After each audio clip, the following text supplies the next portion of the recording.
বন্দে হইতো না, এই আওয়াজে কাজ হতো না। বন্দে বন্দে বন্দে বন্দে। সবাইকে নমস্কার, যত্ন প্রলঙ্কা। আজকে মহারানী তেলিয়ামুড়া কেন্দ্রের প্রার্থী অত্যন্ত সজ্জন ব্যক্তি, দেখলেই মনে হয় অত্যন্ত কি বলবো, ভদ্র যাকে বলে, শ্রী টিল্লু জমাতিয়ার সমর্থনে এডিসি 2026-এর যে ভারতীয় জনতা পার্টির তরফ থেকে মনোনয়ন দেওয়া হয়েছে, সেই উপলক্ষে আজকে মঞ্চে উপস্থিত আছেন আমাদের অত্যন্ত আদরণীয়, এবং উনি ওনার বক্তব্যের মাধ্যমে বলেছেন যে ত্রিপুরার জন্য উনি কি কি করেছেন, এবং সব সময় উনি পুরো নর্থ ইস্টার জন্য করে থাকেন, শুধু ত্রিপুরার জন্য নয়। তো আমাদের আদরণীয় ডক্টর সম্বিত পাত্রাজি, মাননীয় এমপি এবং নর্থ ইস্টার্ন জোনের কোঅর্ডিনেটর ভারতীয় জনতা পার্টির, আমাদের মাঝে উপস্থিত আছেন শ্রীমতী লতা হুসেনজি, ন্যাশনাল ভাইস প্রেসিডেন্ট ভারতীয় জনতা পার্টির। এখানে উপস্থিত আছেন ত্রিপুরা সরকারের মাননীয় মন্ত্রী ট্রাইবেল ওয়েলফেয়ার ডিপার্টমেন্টের শ্রী বিকাশ দেববর্মা মহোদয়, এবং আমাদের পবিত্র বিধানসভা, যিনি হুইপ, সবসময় বিধানসভাকে দেখে রাখেন বলা চলে, এই তেলিয়ামুড়া কেন্দ্রের মাননীয় বিধায়িকা শ্রীমতী কল্যাণী রায় মহোদয়া। এখানে আমাদের আরেকজন বিধায়ক উপস্থিত আছেন শ্রী পিনাকি দাস চৌধুরী মহোদয়, এবং আমাদের ত্রিপুরা প্রদেশের স্টেট সেক্রেটারি শ্রী রতন ঘোষ মহোদয়, যিনি আমাদের মন কি বাত অনুষ্ঠানের ইনচার্জ, এবং ত্রিপুরাতে সারা ভারতবর্ষের মধ্যে মন কি বাত অনুষ্ঠান আমরা ফার্স্ট হয়েছি সারা ভারতবর্ষের মধ্যে বন্ধুগণ, উনার নেতৃত্বে। আমাদের মাঝে উপস্থিত আছেন শ্রী বিনয় দেববর্মা, ডিস্ট্রিক্ট প্রেসিডেন্ট কোয়াই, এবং অন্যান্য দলীয় যারা নেতৃবৃন্দরা বিভিন্ন স্তরের আছেন, এবং আমার সাংবাদিক বন্ধুরা, সবাইকে আমি হার্দিক অভিনন্দন ও শুভেচ্ছা জানাচ্ছি। আজকে আমরা 28টার মধ্যে ভারতীয় জনতা পার্টির আমাদের ক্যান্ডিডেট আমরা দিয়েছি, ঠিক করেছি। আরে বলতে হবে ঠিক হয়েছে, তাহলে ভারতীয় জনতা পার্টির এডিসি সরকার হবে কি হবে না, জুড়ে বলতে হবে। তাহলে সকালে সকালে গিয়ে বিল্লুজিকে তো ভোট দেবেন, এই যে আঙ্গুল একটা টিপ দেবেন, আর এই টিপে যখন এই ভোটটা কোথায় যাবে, পদ্ম চিহ্নে যাবে, আর সোজা মাননীয় প্রধানমন্ত্রীজির হাতে চলে যাবে। বন্ধুগণ, আমাদের এটা কাজ শুধু এখানে যারা উপস্থিত আছেন শুধু তারা নয়, আপনাদের আত্মীয় স্বজন সারা ত্রিপুরাতে যেখানে যেখানে এডিসির মধ্যে আপনাদের আত্মীয় স্বজন বন্ধু বান্ধব আছে, সবাইকে বলবেন, যদি এডিসির মধ্যে যে ভ্রষ্টাচার এক এডিসি যে চালাচ্ছে এখন যে সরকার, যদি সেটার থেকে আমরা মুক্তি পেতে হয়, তাহলে ভারতীয় জনতা পার্টির সরকার সেখানে করতে হবে। বন্ধুগণ, আজকে 20টা থেকে 21টা রাজ্যে আমাদের ভারতীয় জনতা পার্টির ডাইরেক্ট বা ইনডাইরেক্ট আমাদের এনডিএ সরকার সেখানে রয়েছে, এবং যেভাবে মাননীয় প্রধানমন্ত্রীজি উনি কি বলেন, উনি বলেন मैं खुद भी नहीं खाऊंगा, दूसरे को भी नहीं खाने दूंगा। তো এইরকম একজন ব্যক্তি, मैं চৌকিদার हूं, তো এইরকম চৌকিদার वाला সরকার আমাদের দরকার। এবং এডিসির মধ্যে আমাদের অবশ্যই এবার 28টা যেহেতু দিয়েছি, আমি নিশ্চিত যেখানে যাই ভারতীয় জনতা পার্টির পতাকা তোলে মানুষ এখন চলে আসছে, এখন বুঝতে পেরে গেছে যে ভারতীয় জনতা পার্টি ছাড়া ডেভেলপমেন্ট হবে না। আজকে আমি যা শুনলাম, এখানে অনেকে ভারতীয় জনতা পার্টির পতাকা তোলে, অনেকে আসবেন এবং যোগদান করবেন। আমি ওনাদেরকে ভারতীয় জনতা পার্টির তরফ থেকে ওনাদেরকে স্বাগত জানাচ্ছি। আমি বলবো ঠিক সময়ে সঠিক সিদ্ধান্ত আপনারা নিয়েছেন। আজকে আমি আরেকটা প্রোগ্রামে আমি গিয়েছিলাম গঙ্গানগরে, সেখানেও প্রায় 700 ভোটার সেখানেও জয়েন করেছে। যেখানে যায় সেখানেই আজকে ভারতীয় জনতা পার্টিতে আসছে। আমরা দেখেছি সরকার, কমিউনিস্টদের সরকার আমরা দেখেছি কি করেছে এডিসির মধ্যে, এবং ত্রিপুরাতে 35 বছর ওরা রাজত্ব করেছে, কিন্তু কি করেছে, খুন, ধর্ষণ, অগ্নিসংযোগ এবং নির্বাচনোত্তর সন্ত্রাস, এবং এই যে লাল পার্টি, এই মথার মধ্যে গিয়ে এখন লাল মথা হয়ে গেছে। একই জিনিস আপনারা দেখেছেন 2021-এ একই অবস্থা। ইলেকশনের পরে বাড়ি বাড়ি আমাদের আজকে থানসা বলছেন, আমাদের থানসা লোকদের ওদেরকে মারপিট করে। বিভিন্ন জায়গায় আমরা যাই, সেখানেই যখনই খবর পাই রাস্তার উপর বাড়ি ঘরে গিয়ে হামলা করা।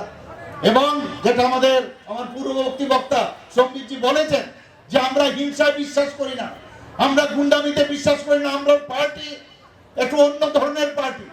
আমাদের এই পার্টি একটা রাষ্ট্রবাদী পার্টি। প্রথমে দেশের জন্য, রাজ্যের জন্য চিন্তা করে, তারপর পার্টির জন্য চিন্তা করে, আর তারপর নিজের জন্য চিন্তা করে। আর অন্যান্য পার্টি কি করছে?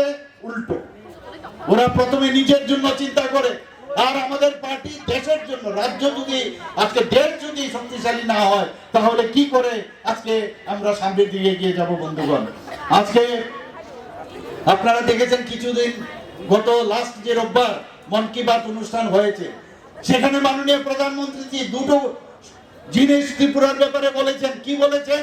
এই প্রধানমন্ত্রী যে এই যে মুক্ত বিজলি যোজনায় রিয়াং শরণার্থী, যাদের কথা কেউ চিন্তা করেনি, সেই রিয়াং শরণার্থীদের বাড়িতে ঘরের ভিতর এখন বিজলি পৌঁছে গেছে। বন্ধুগণ, সেটা মন কি বাত অনুষ্ঠানে সারা ভারতবর্ষে, সারা পৃথিবীতে বলেছেন ত্রিপুরার মধ্যে 100% যেভাবে কাজ করছেন, যে সুন্দরভাবে কাজ করছেন। শুধু তাই নয়, আজকে আপনারা জানেন যে জল জীবন মিশনের নলসের জল, সেখানেও আজকে কোন জায়গায়, আজকে আমাদের সবচেয়ে উঁচু জায়গায় জম্পই হিলের মধ্যে আমরা ইনোভেটিভ আইডিয়ার মাধ্যমে ছড়ার জল এবং স্প্রিং এর জল নিয়ে আমরা পাম্প করে পরিশ্রুত করে সেই জল আমরা পৌঁছে দিয়েছি। আমরা বলছি না যে আমরা সব করে ফেলেছি।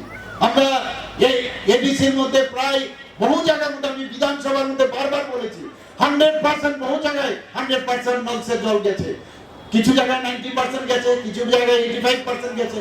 এবং সেই জায়গার মধ্যে আজকে টোটাল যদি আমরা এভারেজ করি, এডিসির মধ্যে 85 থেকে 86% জল জীবন মিশনের আওতায় নলসের জলে মাননীয় প্রধানমন্ত্রীজি জল দেওয়ার ব্যবস্থা করেছে আমাদের সরকার। আমরা সেভাবে চেষ্টা করেছি। এবং বন্ধুগণ, সেই কথাটাই মাননীয় প্রধানমন্ত্রীজি বারবার বলছেন যে এই জম্পুই হিলের মধ্যে ইনোভেটিভ আইডিয়ার মাধ্যমে আমরা যে জল দিতে পেরেছি সেখানে জনজাতি গোষ্ঠী, সেটা আমাদের জন্য একটা গর্বের বিষয়। সেইটা গর্বের বিষয় এই কারণে, আমার জানা নেই সারা পৃথিবীর মধ্যে কোন রাষ্ট্রপ্রধান এভাবে মন কি বাত অনুষ্ঠান করে কিনা। অনেক রাষ্ট্রপ্রধানরা অবাক হয়ে যান যে মাননীয় প্রধানমন্ত্রীজি কি করে এই প্রতি মাসের শেষ রোববারে সমস্ত ভারতবর্ষের সব মানুষকে একই সুতায় উনি একটা মালার মতো করে নিজের মন কি বাত বলছেন না, উনি মানুষের কথা সবার সাথে বলছেন, মানুষের সাথে কানেক্ট করে। এবং এইরকম একটা সরকার আমরা কেন্দ্রেও চলছে, আমাদের ত্রিপুরাতেও চলছে। আমার পূর্ববর্তী বক্তা আমাদের ডাক্তার বাবু অলরেডি বলেছেন যে কি বলেছেন, ডাবল ইঞ্জিনের সরকার। আমি নিশ্চিত এই 28টা যে আমরা আসনে আমরা যে এখন প্রতিযোগিতা করছি, আমাদের সরকার তো হবে, সেখানে ট্রিপল ইঞ্জিনের সরকার আগামী দিন হবে। এর মধ্যে কেউ আটকাতে পারবে না। বন্ধুগণ, এই ট্রিপল ইঞ্জিনের সরকার যদি হয়, তাহলে এবিসির মধ্যে এতদিন ধরে আমরা কমিউনিস্টকে দেখেছি, আমরা কংগ্রেসকে দেখেছি, ছোট ছোট এই ধরনের যে মথার থেকে শুরু করে অনেক আঞ্চলিক পার্টি আমরা দেখেছি। কিন্তু আপনারা ইতিহাস সৃষ্টি করতে যাচ্ছেন বন্ধুগণ, আপনারা ইতিহাস সৃষ্টি করতে যাচ্ছেন আগামী দিন, যে ভারতীয় জনতা পার্টি একটা রাষ্ট্রবাদী একটা পার্টি, যে নাকি সরকার করতে যাচ্ছে। এবং ইতিহাস হবে যে আগামী দিন ত্রিপুরার ভবিষ্যৎ পার্মানেন্টলি তার সলিউশন হবে। অনেকে অনেক কিছু বলেন। এবং এই ভোট যদি দিন, তাহলে মানিক সাহার এখানে যাবে না। মানিক সাহার এখানে ভোট যাওয়ার দরকার নেই। মানিক সাহার এখানে যাবে ভোট আমাদের মাননীয় প্রধানমন্ত্রী নরেন্দ্র মোদীজির কাছে, আমার কাছে যাওয়ার দরকার নেই। আর এই মুখ্যমন্ত্রী, এখানে ত্রিপুরা রাজ্যে অনেক মুখ্যমন্ত্রী হয়েছে, এখানে এসসি মুখ্যমন্ত্রী হয়েছে, এখানে এসটি মুখ্যমন্ত্রী হয়েছে, এখানে মণিপুরি মুখ্যমন্ত্রী হয়েছে, আর বাঙালি মুখ্যমন্ত্রী তো হয়েছে। মুখ্যমন্ত্রী তো সবার, মুখ্যমন্ত্রী আলাদা করে কারোর হয় না। কাজেই অনেক সময় বিভ্রান্ত করার চেষ্টা করে। যে আরেকটা বিষয় আমার অদ্ভুত লাগে শুনতে, যে কি এডিসি নাকি আমরা নগর পঞ্চায়েত করে আমরা এডিসির অংশ নিতে। আমি আপনাদের কাছে আমি দৃঢ়তার সাথে বলছি যে এডিসির একটা অংশ, 1 ইঞ্চি জমিও আমাদের নগর পঞ্চায়েতে যাবে না। ইচ্ছা করে বিভ্রান্ত সৃষ্টি করার জন্য এই কাজটা করতে বন্ধুগণ, এগুলো আমরা করবো না কোনোদিন। পঞ্চায়েত, আমরা পঞ্চায়েত তিনটা পঞ্চায়েত নিয়ে আমরা নগর পঞ্চায়েত, কারণ কোন অফিসারের ছাত্রী আছে যে এডিসির কোন অংশ নিয়ে একটা পঞ্চায়েত করবে, বিভ্রান্ত করার যা যা দরকার সেই সব কাজ করছে বন্ধুগণ। আমরা এর মধ্যে আমরা দেখেছেন যে কিছুদিন আগে এই ত্রিপুরার মধ্যে সিভিল সোসাইটির নামে এখানে দাঙ্গা বাজানোর চেষ্টা করা হয়েছিল। আমরা এগুলো দেখেছি, গন্ডা তুষাতে হয়েছে। আগরতলার মধ্যে সেই সেই পার্টিরই একজন এমএলএ তার নেতৃত্বে সেটা করেছিল। ভেবেছিল পুলিশ লাঠিচার্জ করবে বা তাদেরকে উঠিয়ে দেবে, আর আগের থেকে প্ল্যান তৈরি যে কি সুরমার মধ্যে সে শান্তির বাজার সুরমা সেখানের মধ্যে একটা এই রাইটের ব্যবস্থা করবে।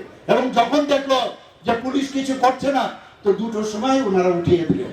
এই যে অবস্থা, কিন্তু পরবর্তী সময়ে সুরমার মধ্যে আপনারা সবাই জানেন সেখানে আমাদের গরিব ভাই বোন যারা আছেন, সেখানে বাঙালিও ছিল, সেখানে জনজাতিও ছিল, তাদের বাড়ি ঘর আগুন জ্বালিয়ে দিয়েছে।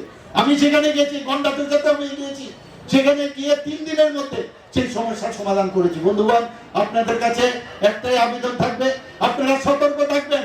এগুলো দাঙ্গা, মাননীয় প্রধানমন্ত্রী আসার আগে আপনারা দেখছেন ভারতবর্ষে খালি দাঙ্গা দাঙ্গা হতো কিনা, কিন্তু মাননীয় প্রধানমন্ত্রী আসার পর কোনো দাঙ্গা আছে? কোথাও দাঙ্গা নেই। ত্রিপুরাতেও আমরা মাননীয় প্রধানমন্ত্রীজির মার্গদর্শনে এখানে দাঙ্গা আমরা হতে দেব না। আর এডিসিতে যখন ভারতীয় জনতা পার্টির সরকার হবে, দাঙ্গা তো দূরের কথা, খালি ডেভেলপমেন্ট ডেভেলপমেন্ট ডেভেলপমেন্ট ছাড়া কোনো কথা হবে না। আমরা চাই ভারতীয় জনতা পার্টির তার যে মেইন উদ্দেশ্য সেটা হচ্ছে সেখানের যারা জনজাতি ভাই বোনেরা আছেন তাদের যে সোশিও ইকোনমিক্যাল কন্ডিশন সেটা বেটার হোক, সেটা আমরা চাই বন্ধুগণ। আমরা দেখেছি আমাদের পার্টিগুলোর মধ্যে আগুন জ্বালিয়ে দেয়, আমাদের পার্টির যারা আমাদের কার্যকর্তারা আছেন তাদের বাড়ি ঘরে আক্রমণ করে। আমরা এই ধরনের রাজনীতি আমরা করি না।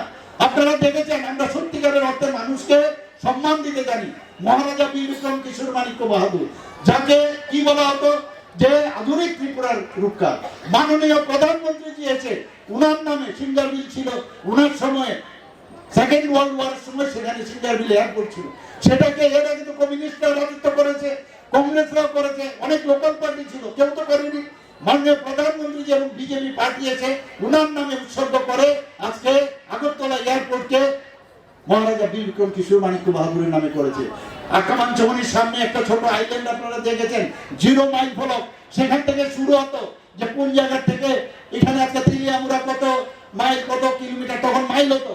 আমি মুখ্যমন্ত্রী হওয়ার পর সেই মাইল ফলক মাটির নিচে চলে গেছিল, সেটাকে উঠিয়ে আমি সেখানের মধ্যে মাননীয় আমাদের যে আগে যে আমরা সবসময় যাকে আমরা সম্মান দিতাম আমাদের বীর বিক্রম কিশোর মাণিক্য বাহাদুরের মূর্তি সেখানে বসিয়েছি। শুধু তাই না, আগরতলা এয়ারপোর্ট থেকে আসার সময় আপনারা যদি দেখেন সেখানে এস.ডি. বর্মনের নাম, এক রাজ পরিবারের একজন ফ্যামিলির ব্যক্তি, এত বড় সুরকার, এত বড় গায়ক, আমরা তো শুনিনি কোনোদিন, কবে আসবে আমরা জানা নেই। তার যে মূর্তি আমরা সেখানে প্রতিষ্ঠিত করছি বন্ধুগণ। আমরা জানেন যে আমাদের সহজ সরল এই যে জনজাতি ভাই বোনেরা আছেন, অফিসে গেলে অনেক সময় সমস্যা হয়। আমরা কি করলাম, এবার ক্যাবিনেটে ডিসিশন নিলাম যে বিভিন্ন যে স্কিম আছে, আমাদের সেন্ট্রালের স্কিম আছে, আমাদের স্টেটের যে স্কিমগুলো আছে, সেইগুলো অফিসাররা, একজন পার্টিকুলার একজন অফিসার খালি সমস্ত স্কিমগুলো দেখার জন্য আমরা সেখানে তাদেরকে নিযুক্ত দিয়েছি বন্ধুগণ। সমাজপতিরা সমাজের জন্য কাজ করে, সেই সমাজপতিদের আমাদের সরকার আসার পর, এর আগে তো অনেক সরকার ছিল, এডিসির মধ্যে অনেক ছিল, সেখানে আজকে আমাদের সরকার 2018-তে আসার পর সমাজপতিদের আমরা সম্মানিত দেওয়ার ব্যবস্থা করেছি। 2000 টাকা করে দেওয়া হতো, এবার আমরা ক্যাবিনেটের ডিসিশনে এসে আমরা 5000 টাকা করেছি। ক্যাপিং ছিল, ক্যাপিং গুলো আমরা সরিয়ে দিয়েছি, কারণ অনেক সময় অনেক সমাজপতি অনেক সময় তারা চাকরি করে বা পেনশন পান, সেই জিনিসটা আমরা উঠিয়ে দেওয়াতে আজকে 19টা জনজাতি গোষ্ঠী সেখানে 5000 টাকা করে পাবে, সেটা আমরা ডিসিশন দিয়েছি। শুধু তাই নয়, আমি চিফ সেক্রেটারি মহোদয়কে বললাম যে আরো কত জনজাতি গোষ্ঠী আছে, এরপরে দেখা গেল প্রায় 40+ আরো ছোট ছোট জনজাতি গোষ্ঠী আছে। আমি বললাম তাদেরকে খুঁজে বের করুন, সবাইকে 5000 টাকা করে আমাদের ক্যাবিনেট থেকে আমরা সবাই ডিসিশন নিলাম এবং সেখানে 5000 টাকা করে আমরা সম্মান দিতে জানি। আপনারা দেখুন মাননীয় প্রধানমন্ত্রী যে আসার পর জনজাতিদের কিভাবে সম্মান দিয়েছেন। আজকে আমাদের রাষ্ট্রপতি একজন মহিলা, সে উড়িষ্যা থেকে উনি বিলং করেন, অত্যন্ত অযোগ্য থেকে আসেন, উনাকে আজকে দ্রৌপদী মুর্মুজিকে রাষ্ট্রপতি বানিয়েছেন কিনা? বানিয়েছেন। আমাদের ত্রিপুরার এই মহারাজা মহারাজি ফ্যামিলির একজন ব্যক্তি, যিনি উপমুখ্যমন্ত্রী ছিলেন জিষ্ণু দেববর্মা মহোদয়। উনাকে কি করেছেন, ছোট একটা রাজ্য ত্রিপুরা থেকে তেলেঙ্গানার মতো এত বড় রাজ্যে উনাকে আজকে রাজ্যপাল বানিয়েছেন। এখন তো প্রমোশন হয়েছে, মহারাষ্ট্রের রাজ্যপাল বানিয়েছেন। তো আমাদের এই সরকার আসার পর আপনারা এটা ভাবতে হবে, সবাইকে বলতে হবে, 2019 থেকে 2026 পর্যন্ত এক নাগারে পর আজকে প্রায় 8 জন জনজাতি যারা বিভিন্ন ক্ষেত্রে যারা স্বনামধন্য, তাদেরকে পদ্মশ্রী উপাধি দিয়ে মাননীয় প্রধানমন্ত্রীজি ওনাদের সম্মান দিয়েছেন। বন্ধুগণ, আজকে 23 বছর ধরে রিয়াং শরণার্থী, যাদের কথা কেউ চিন্তা করেনি, আজকে আমাদের এই ভারতীয় জনতা পার্টির সরকার কেন্দ্রে এসে আমাদের যশস্বী গৃহমন্ত্রীজি উনি নিজে এটার মধ্যে উদ্যোগ নিয়ে আজকে প্রায় 800 কোটি টাকার প্যাকেজ দিয়েছে, এবং তাদের যে বাসস্থান, তাদের স্কুল, তাদের রাস্তাঘাট, ইলেকট্রিসিটি, রেশন কার্ড, ভোটাধিকার ইত্যাদি যা দেওয়া, ইভেন যারা এখানকার জনজাতি ছেলে মেয়েরা আছেন তাদেরকে স্কিল ট্রেনিং এর মাধ্যমে সাস্টেনেবল লাইফ যাতে তারা করতে পারে তার ব্যবস্থা আমরা করছি। আপনারা দেখেছেন উগ্রপন্থীর সৃষ্টি কে করেছে, কমিউনিস্টদের সময় উগ্রপন্থীরা সৃষ্টি হয়েছিল। আজকে আমরা যদি এটিটিএফ দেখি, এনএলএফটি, তাদের সৃষ্টি, তাদের অপকর্ম, আজকে তাদেরকে আমরা সঠিক পথে নিয়ে এসেছি। সেখানেও মাননীয় প্রধানমন্ত্রীর মার্গদর্শনে, আমাদের যশস্বী গৃহমন্ত্রীর মার্গদর্শনে, হস্তক্ষেপে 250 কোটি টাকা তাদের জন্য দেওয়া হয়েছে, তাদেরকেও রিহ্যাবিলিটেশন করা হয়েছে। বন্ধুগণ, একের পরে আজকে যতগুলো আমাদের হোস্টেল আছে, আমাদের ছোট ছোট ছেলে মেয়েরা সেখানে পড়ছেন, সেখানে তাদেরকে আমরা এখন, আগে ছিল 45 টাকা, সেখানে 80 টাকা করা হয়েছিল স্টাইপেন্ড, এবার 100 টাকা করা হয়েছে। তো একের পরে সেখানে স্মার্ট ক্লাস আমরা করেছি, আমরা বিভিন্ন হোস্টেল, এসটি হোস্টেল, প্রচুর হোস্টেল আমরা তৈরি করেছি। বন্ধুগণ, তো এই যে আমরা ডেভেলপমেন্ট যেটা আমার পূর্ববর্তী বক্তা বলেছেন, ন্যাশনাল হাইওয়ে আমাদের এখানে 4টা আরো ন্যাশনাল হাইওয়ে ইন প্রিন্সিপাল মেনে নিয়েছে। এই যে ন্যাশনাল হাই বেশিরভাগ জায়গা জনজাতি অধ্যুষিত এলাকা দিয়ে যাচ্ছে, তো সেখানে যখন এক্সিবিশন হয় তাহলে তার পয়সাটা জনজাতি মানুষের কাছে যাচ্ছে। বন্ধুগণ, থানসা বলে আমি আবার একটা কথা বলবো, আমরা সবকা সাথ সবকা বিকাশ বিশ্বাস আর তার প্রয়াসের কথা চিন্তা করি। আমরা চাই এখানে জাতি জনজাতি, আজকে মণিপুরি এবং মাইনরিটি সবাই মিলে আমরা একসাথে, সেটাকে আমরা একসাথে থাকবো, সেটাকে বলে থানসা।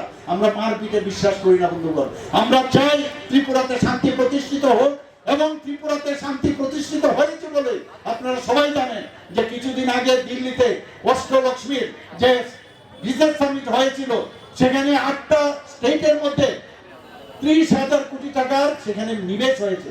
আপনারা শুনে খুশি হবেন, ত্রিপুরাতে শুধু 1500-1800 কোটি টাকার শুধু ত্রিপুরার মধ্যে খালি নিবেশ হয়েছে। কারণ যারা নিবেশ করবে তারা বুঝেছে যে ত্রিপুরার মধ্যে যদি আমরা পয়সাটা লাগাই তাহলে তার আমরা রিটার্ন পাবো।